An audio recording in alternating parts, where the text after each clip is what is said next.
Hi friends, welcome to our channel. இன்னைக்கு நம்ம சேனல்ல வந்து ஒரு சட்னி வெரைட்டி தாங்க பார்க்க போறோம். இந்த சட்னி வந்து ஒயிட் ரைஸ் மத்த வெரைட்டி ரைஸ் எல்லாத்துக்குமே ஒரு நல்ல காம்பினேஷன். வாங்க இதை எப்படி செய்யறதுன்னு பார்க்கலாம். இந்த சட்னிக்கு ஆயில் ஒரு 3 ஸ்பூன், வரமிளகாய் வந்து ஒரு 4 வரமிளகாய், கொஞ்சமா கறிவேப்பிலை, கொஞ்சம் புளி, தேவையான அளவு உப்பு, 2 ஸ்பூன் கடலைப்பருப்பு, 2 ஸ்பூன் உளுந்தப்பருப்பு, அதுக்கப்புறமா வந்து பார்த்தீங்கன்னா ஒரு அரை மூடி தேங்காய் நான் எடுத்துக்கிறேங்க. இந்த சட்னி வந்து இப்போ நான் 4 பேருக்கு ஒரு வேளைக்கு செய்கிறேன். இப்போ இந்த எல்லா பொருட்களையும் வந்து நம்ம வறுத்து அரைக்க போகிறோம். அதுக்கு வந்து நம்ம பாத்திரத்தில் எண்ணெய் ஊற்றிக்கலாம். எண்ணெய் காஞ்சதுக்கப்புறம் அதில் வந்து கடலைப்பருப்பும் உளுந்தம்பருப்பும் ஆட் பண்ணிக்கலாம். கடலைப்பருப்பு உளுந்தம்பருப்பு நல்லா செவக்க வறுக்கிறதுல தான் இந்த சட்னியோட டேஸ்ட்டே இருக்குது. அடுப்பு வந்து ரொம்ப ஹை ஃப்ளேம் வச்சிடாதீங்க, மீடியம் ஃப்ளேமில் வச்சுட்டு இதை வந்து நல்லா அப்படியே செவந்து வர அளவுக்கு வறுத்துக்கணும். நல்லா உங்களுக்கு மனம் வரும், உளுந்தினுடைய மனம் அப்படியே நல்லா வரும் வறுக்க வறுக்க. ஸோ இது நல்லா வறுபட்டதுக்கப்புறமா இதில் வந்து நம்ம வரமிளகாய், கறிவேப்பிள்ளை இது எல்லாத்தையும் ஆட் பண்ணிடலாம். ரொம்பவும் தீய விட்டுறாதீங்க.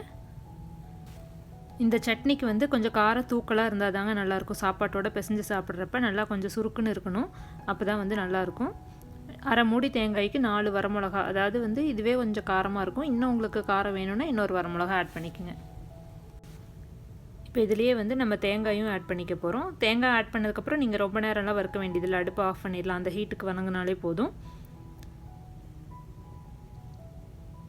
தேங்காய் கூடவே வந்து நம்ம கொஞ்சம் புளியும் உப்பு, எவ்வளோ நமக்கு சட்னிக்கு எவ்வளோ உப்பு வேணுமோ அந்தளவு உப்பும் ஆட் பண்ணிக்கலாம். இது நல்லா ஆறுனதுக்கப்புறமா வந்து இதை நம்ம வந்து ஒரு மிக்ஸி ஜாரில் மாற்றிட்டு அதை வந்து நம்ம அரைச்சி எடுத்துக்கலாங்க. மிக்சியில் போட்டுட்டு அரைக்கிறப்ப ஃபஸ்ட்டு தண்ணி எதுவும் ஆட் பண்ணாதீங்க. இந்த ட்ரையாக இருக்கிறத அப்படியே நல்லா அரைச்சிட்டிங்கன்னா கடலைப்பருப்பு உளுந்தம்பருப்பு எல்லாம் நல்லா அரைப்பட்டுடும். அதுக்கப்புறமா வந்து நீங்கள் கொஞ்சமாக தண்ணி சேர்த்து அரைச்சிக்கலாம். இப்போ நீங்கள் ஃபஸ்ட்டு அரைச்சதுக்கப்புறம் வந்து பார்த்தீங்கன்னா இந்த மாதிரி கடலைப்பருப்பு உளுந்தம்பருப்பு எல்லாம் ஓரளவுக்கு அரைப்பட்டுருச்சு.